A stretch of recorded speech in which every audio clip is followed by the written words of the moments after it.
out alone, and Amy's familiar presence seemed to give a home-like charm to the foreign scenes in which she bore a part. He rather missed the muching he used to receive, and enjoyed a taste of it again, for no attentions, however flattering from strangers, were half so pleasant as the sisterly adoration of the girls at home. Amy never would pet him like the others, so she was very glad to see him now, and quite clung to him, feeling that he was the representative of the dear family, for whom she longed more than she would confess. They naturally took comfort in each other's society and were much together, riding, walking, dancing, or dawdling, for at nice no one can be very industrious during the gay season. But while apparently amusing themselves in the most careless fashion, they were half-consciously making discoveries and forming opinions about each other. Amy rose daily in the estimation of her friend, but he sunk in hers, and each felt the truth before a word was spoken. Amy tried to please and succeeded, for she was grateful for the many pleasures he gave her, and repaid him with the little services to which womanly women know how to lend an indescribable charm. Laurie made no effort of any kind, but just let himself drift along as comfortably as possible, trying to forget and feeling that all women owed him a kind word because one had been cold to him. It cost him no effort to be generous, and he would have given Amy all the trinkets and nice if she would have taken them. But at the same time, he felt that he could not change the opinion she was forming of him, and he rather dreaded the keen blue eyes that seemed to watch him with such half-sorrow, half-scornful surprise. All the rest have gone to Monaco for the day. I preferred to stay at home and write letters. They are done now, and I am going to Valrosa to sketch. Will you come? Said Amy, as she joined Laurie one lovely day when he lounged as usual about noon. Well, yes, but isn't it rather warm for such a long walk? He answered slowly, for the shaded salon looked inviting after the glare without.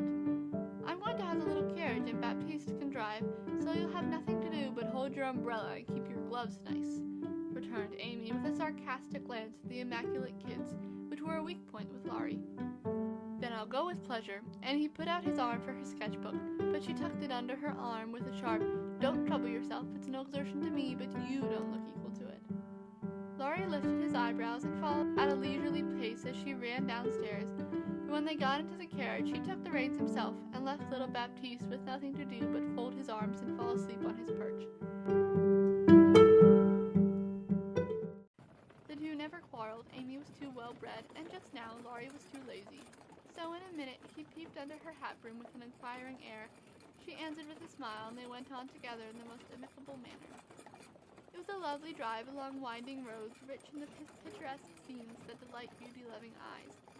Here an ancient monastery, once the solemn chanting of the monks, came down to them. There a bare-legged shepherd in wooden shoes, pointed hat and rough jacket over one shoulder, sat piping on a stone while his goats skipped among the rocks or lay at his feet. Meek mouse-colored donkeys laden with panniers of freshly cut grass passed by, with a pretty girl in a capelline sitting between the green piles, or an old woman spinning with a distaff as she went. Brown, soft-eyed children ran out from the quaint stone hovels to offer nosegays or bunches of oranges still on the bough. Gnarled olive trees covered the hills with their dusky foliage, fruit hung golden in the orchard, and great scarlet anemones fringed the roadside, while beyond green slopes and craggy heights the maritime Alps rose sharp and white against the blue Italian sky. Valrosa well deserved its name, for in that climate of perpetual summer, roses blossomed everywhere. They overhung the archway, thrust themselves between the bars of the great gate, with a sweet welcome to passers-by, and lined the avenue winding through lemon trees and feathery palms up to the villa on the hill. Every shadowy nook where seats invited one to stop and rest was a mass of bloom. Every cool grotto had its marble nymph smiling from a veil of flowers, and every fountain reflected crimson, white, or pale pink roses, leaning down to smile at their own beauty. Roses covered the walls of the house, draped the cornices, climbed the pillars, and ran riot over the balustrade of the wide terrace, whence one looked down on the sunny Mediterranean and the white-walled city on its shore. This is a regular honeymoon paradise, isn't it? Did you ever see such roses? And Amy pausing on the terrace to enjoy the view and luxurious whiff of perfume that came wandering by. No, nor felt such thorns, returned Laurie, with his thumb in his mouth, after a vain attempt to capture a solitary scarlet flower that grew just beyond his reach. Try lower down, and pick those that have no thorns, said Amy, gathering 3 of the tiny cream-colored ones that starred the wall behind her. She put them in his buttonhole as a peace offering, and he stood a minute, looking down at them with a curious expression, For in the Italian part of his nature there was a touch of superstition, and he was just then in a state of half-sweet, half-bitter melancholy, when imaginative young men find significance in trifles, and food for romance everywhere. He had thought of Jo in reaching after the thorny red rose, for vivid flowers became her, and she had often worn ones like that from the greenhouse at home. The pale roses Amy gave him were the sort that Italians lay in dead hands, never in bridal wreaths, and for a moment he wondered if the omen was for Jo or for himself. But the next instant his American common sense got the better of sentimentality, and he laughed a heartier laugh than Amy had heard since he came. "It's good advice, and you'd better take it and save your fingers," she said, thinking her speech amused him. "Thank you, I will," he answered in jest, and a few months later he did it in earnest. "Laurie, when are you going to your grandfather?" she asked presently, as she settled herself on a rustic seat. "Very soon. You've said that a dozen times within the last 3 weeks. I dare say short answers save trouble.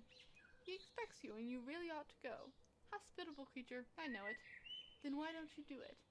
Natural depravity, I suppose. Natural indolence, you mean. It's really dreadful," and Amy looked severe. "Not as bad as it seems, for I should only plague him if I went, so I might as well stay and plague you a little longer. You can bear it better. In fact, I think it agrees with you excellently." And Laurie composed himself for a lounge on the broad ledge of the balustrade. Amy shook her head and opened her sketchbook with an air of resignation, but she had made up her mind to lecture that boy, and in a minute she began again.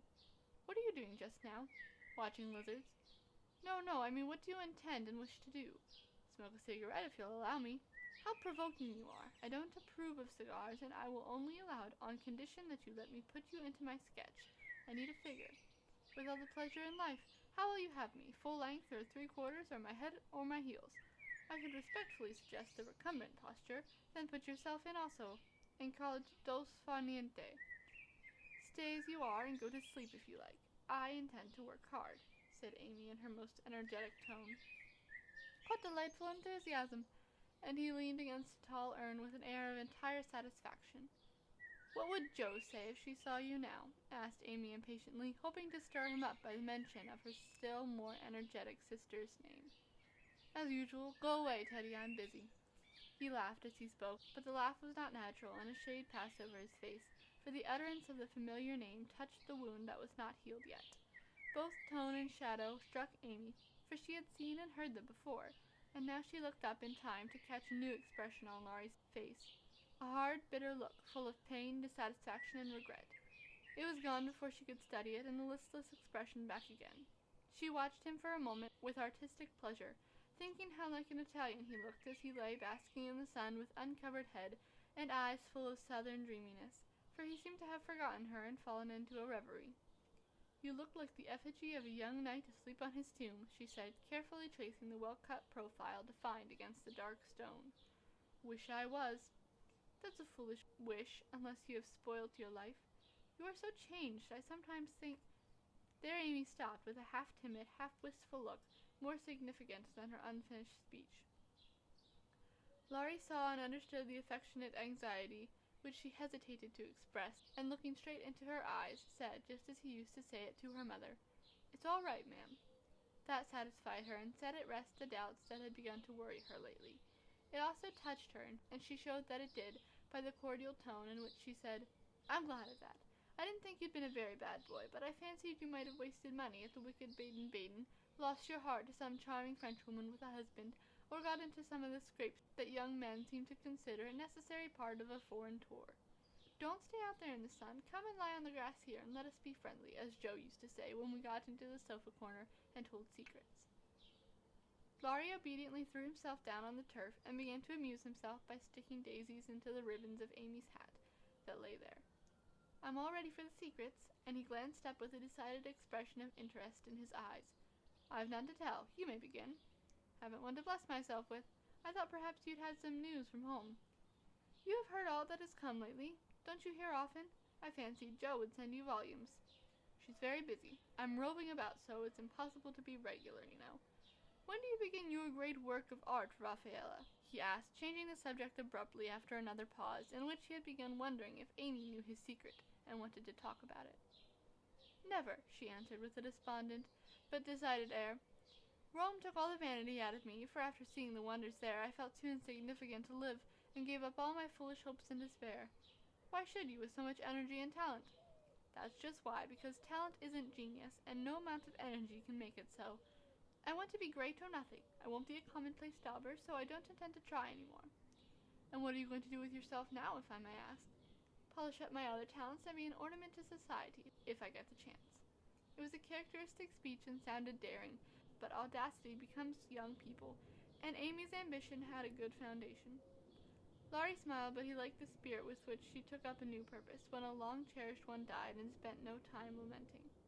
Good, and here's where Fred Vaughn comes in, I fancy. Amy preserved a discreet silence, but there was a conscious look in her downcast face, and made Laurie sit up and say gravely, "Now I'm going to play brother and ask questions. May I? I don't promise to answer. Your face will if your tongue don't. You aren't a woman of the world enough yet to hide your feelings, my dear. I've heard rumors about Fred and you last year, and it's my private opinion that if he had not been called home so suddenly and detained so long, something would have come of it, hey?" "That's not for me to say," was Amy's prim reply, but her lips would smile, and there was a traitorous sparkle of the eye, which betrayed that she knew her power and enjoyed the knowledge.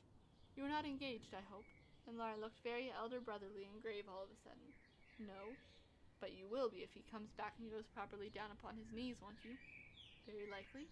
"Then you are fond of old Fred?" "I could be if I tried." "But you don't intend to try till the proper moment? Bless my soul, what unearthly prudence! He's a good fellow, Amy, but not the man I fancied you like." "He is rich, a gentleman, and has delightful manners," began Amy, trying to be quite cool and dignified, but feeling a little ashamed of herself, in spite of the sincerity of her intentions. "I understand. Queens of society can't get on without money. So you mean to make a good match and start in that way? Quite right and proper as the world goes, but it sounds odd from the lips of one of your mother's girls." "True, nevertheless." A short speech, but the quiet decision with which it was uttered contrasted curiously with the young speaker. Laurie felt this instinctively, and laid himself down again with a sense of disappointment, which he could not explain.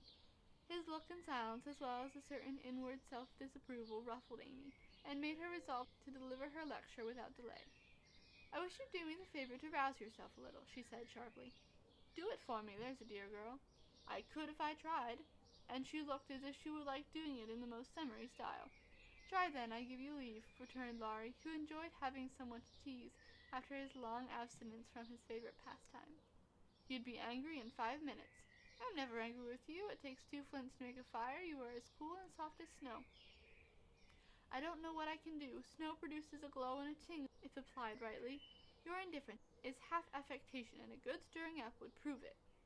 "Stir away, it won't hurt me, and it may amuse you," as the big man said when his little wife beat him. "Regard me in the light of a husband or a carpet, and beat till you are tired, if that sort of exercise agrees with you." Being decidedly nettled herself, and longing to see him shake off the apathy that altered him, Amy sharpened both tongue and pencil, and began. "Flo and I have got a new name for you. It's Lazy Laurence. How do you like it?" She thought it would annoy him, but he only folded his arms under his head with an imperturbable, "That's not bad, thank you, ladies." "Do you want to know what I honestly think of you?" "Pining to be told." "Well, I despise you." If she had even said, "I hate you," in a petulant or coquettish tone, he would have laughed, and rather liked it, but the grave, almost sad accent of her voice made him open his eyes and ask quickly, "Why, if you please?" "Because, with every chance for being good, useful, and happy, you are faulty, lazy, and miserable." "Strong language, mademoiselle." "If you like it, I'll go on." "Pray do, it's quite interesting." "I thought you'd find it so. Selfish people always like to talk about themselves." "Am I selfish?" The question slipped out involuntarily, and in a tone of surprise, for the one virtue on which he had prided himself was generosity. "Yes, very selfish," continued Amy in a calm, cool voice, twice as effective just then as an angry tone.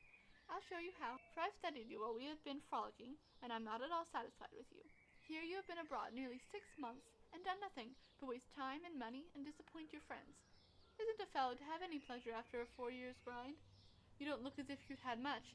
At any rate, you are none the better for it, as far as I can see. I said, when we first met, that you would improve.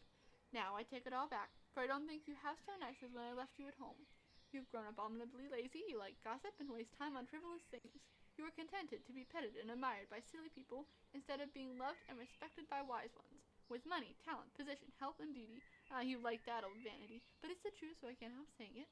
With all these splendid things to use and enjoy, you can find nothing to do but twaddle, and instead of being the man you might not to be, you're only—" There she stopped with a look that had both pain and pity in it. "St. Laurence on a gridiron," added Laurie, blandly finishing the sentence. But the lecture began to take effect, for there was a wide-awake sparkle in his eyes now, and a half-angry, half-injured expression replaced the former indifference. "I suppose you take it so. You men tell us we are angels, and say we can make you what we will, for the instant we honestly try to do you good, you laugh at us and won't listen, which proves how much your flattery is worth." Amy spoke bitterly, and turned her back at the exasperating martyr at her feet. In a minute a hand came down over the page so that she could not draw, and Laurie's voice said with a droll imitation of a penitent child, "I will be good, oh, I will be good." But Amy did not laugh, for she was in earnest, and tapping on the outspread hand with her pencil, said soberly, "Aren't you ashamed of a hand like that? It's as soft and white as a woman's, and looks as if it never did anything but wear Juven's best gloves and pick flowers for ladies. You are not a dandy, thank heaven, so I'm glad to see there are no diamonds or big seal rings on it, only the little old one Joe gave you so long ago. Dear soul, I wish she was here to help me." "So do I." The hand vanished as suddenly as it came, and there was energy enough in the echo of her wish to suit even Amy. She glanced down at him with a new thought in her mind, but he was lying with his hat half over his face, as if for shade, and his mustache hid his mouth. She only saw his chest rise and fall with a long breath that might have been a sigh, and the hand that wore the ring nestled down into the grass as if to hide something too precious or too tender to be spoken of. All in a minute various hints and trifles assumed shape and significance in Amy's mind. She remembered that Laurie never spoke voluntarily of Joe. She recalled the shadow on his face just now, the change in his character, and the wearing of the little old ring, which was no ornament to a handsome hand. Girls are quick to read such signs and feel their eloquence. Amy had fancied that perhaps a love trouble was at the bottom of the alteration, and now she was sure of it. Her keen eyes filled, and when she spoke again it was in a voice that could be beautifully soft and kind when she chose to make it so. "I know I have no right to talk to you so, Laurie, and if you weren't the sweetest-tempered fellow in the world you'd be very angry with me. But we are all so fond and proud of you I couldn't bear to think they should be disappointed in you at home as I have been, though perhaps they would understand the change better than I do." "I think they would," came from under the hat, in a grim tone, quite as touching as a broken one. "They ought to have told me, and not let me go blundering and scolding, when I should have been more kind and patient than ever. I never did like that Miss Randall, and now I hate her," said artful Amy, wishing to be sure of her facts this time. "Hang Miss Randall," and Laurie knocked the hat off his face with a look that left no doubt of his sentiments toward that young lady. "I beg pardon, I thought—" and there she paused diplomatically. "No, you didn't. You knew perfectly well I never cared for anyone but Joe," Laurie said in his old impetuous tone, and turned his face away as he spoke. "I did think so, but they never said anything about it, and you came away. I supposed I was mistaken. And Joe wouldn't be kind to you. Why, I was sure she loved you dearly." "She was kind, but not in the right way, and it's likely for her she didn't love me if I'm the good-for-nothing fellow you think me. It's her fault, though, and you may tell her so." The hard, bitter look came back again as he said that, and it troubled Amy, for she did not know what balm to apply. "I was wrong. I didn't know. I'm very sorry I was so cross, but I can't help wishing you'd bear it better, Teddy dear." "Don't, that's her name for me," and Laurie put up his hand with a quick gesture to stop the words, spoken in Joe's half-kind, half-reproachful tone. "Wait till you've tried it yourself," he added in a low voice as he pulled up the grass by the handful. "I'd take it manfully and be respected if I couldn't be loved," said Amy with the decision of one who knew nothing about it. Now Laurie flattered himself that he had borne it remarkably well, making no moan, asking no sympathy, and taking his trouble away to live it down alone. Amy's lecture put the matter in a new light, and for the first time it did look weak and selfish to lose heart at the first failure, and shut himself up in moody indifference. He felt as if suddenly shaken out of a pensive dream, and found it impossible to go to sleep again. Presently he sat up and asked slowly, "Do you think Jo would despise me as you do?" "Yes, if she saw you now. She hates lazy people. Why don't you do something splendid and make her love you?" "I did my best, but it was no use." "Graduating well, you mean? That was no more than you ought to have done, for your grandfather's sake. It would have been shameful to fail after spending so much time and money when everyone knew you could do well." "I did fail, say what you will, for Jo wouldn't love me," began Laurie, leaning his head on his hand in a despondent attitude. "No, you didn't, and you'll say so in the end, for it did you good and proved that you could do something if you tried. If you'd only set about another task of some sort, you'd soon be your hearty, happy self again, and forget your trouble. That's impossible. Try it and see. You needn't shrug your shoulders and think, Much she knows about such things. I don't pretend to be wise, but I am observing, and I see a great deal more than you'd imagine. I'm interested in other people's experiences and inconsistencies, and though I can't explain, I remember and use them for my own benefit. Love Joe all your days if you choose, but don't let it spoil you, for it's wicked to throw away so many good gifts, because you can't have the one you want. There, I won't lecture any more, for I know you'll wake up and be a man in spite of that hard-hearted girl." Neither spoke for several minutes. Laurie sat turning a little ring on his finger, and Amy put the last touches to the hasty sketch she had been working on while she talked. Presently, she put it on his knee, merely saying, "How do you like that?" He looked, and then he smiled, as he could not well help doing, for it was capitally done. The long, lazy figure on the grass, with listless face, half-shut eyes, and one hand holding a cigar from which came the little wreath of smoke that encircled the dreamer's head. "How well you draw," he said, with genuine surprise and pleasure at her skill, adding with a half-laugh, "Yes, that's me. As you are. This is as you were." And Amy laid another sketch beside the one he held. It was not nearly so well done, but there was a life and a spirit in it which atoned for many faults, and it recalled the past so vividly that a sudden change swept over the young man's face as he looked. Only a rough sketch of Laurie taming a horse. Hat and coat were off, and every line of active figure, resolute face, and commanding attitude was full of energy and meaning. The handsome brute, just subdued, stood arching his neck under the tightly drawn rein, with one foot impatiently pawing the ground, and ears pricked up as if listening for the voice that had mastered him. In the ruffled mane, the rider's breezy hair, and erect attitude, there was a suggestion of suddenly arrested motion, of strength, courage, and youthful buoyancy that contrasted sharply with the supine grace of the Dos far niente sketch. Laurie said nothing, but as his eye went from one to the other, Amy saw him flush up and fold his lips together, as if he read and accepted the little lesson she had given him.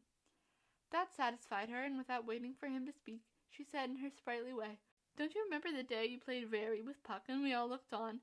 Meg and Beth were frightened, but Joe clapped and pranced, and I sat on the fence and drew you. I found that sketch in my portfolio the other day, touched it up, and kept it to show you." "Much obliged. You've improved immensely since then, and I congratulate you. May I venture to suggest, in A Honeymoon Paradise, that 5 o'clock is the dinner hour at your hotel?" Laurie rose as he spoke, returned the pictures with a smile and a bow, and looked at his watch as if to remind her that even moral lectures should have an end. He tried to resume his former easy and indifferent air, but it was an affectation now, for the rousing had been more efficacious than he would confess. Amy felt the shade of coldness in his manner, and said to herself, "Now I've offended him. Well, if it does him good, I'm glad. If it makes him hate me, I'm sorry, but it's true, and I can't take back a word of it." They laughed and chatted all the way home, and little Baptiste, up behind, thought that Monsieur and Mademoiselle were in charming spirits, but both felt ill at ease. The friendly frankness was disturbed, the sunshine had a shadow over it, and despite their apparent gaiety, there was a secret discontent in the heart of each. Shall we see this?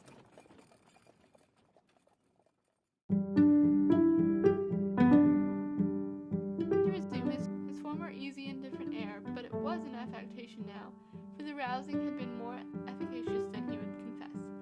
Amy felt the shade of coldness in his manner, and said to herself, "Now I've offended him. Well, if it does him good, I'm glad. If it makes him hate me, I'm sorry, but it's true, and I can't take back a word of it." They laughed and chatted all the way home, and little Baptiste, up behind, thought that Monsieur and Mademoiselle were in charming spirits, but both felt ill at ease. The friendly frankness was disturbed, the sunshine had a shadow over it, and despite their apparent gaiety,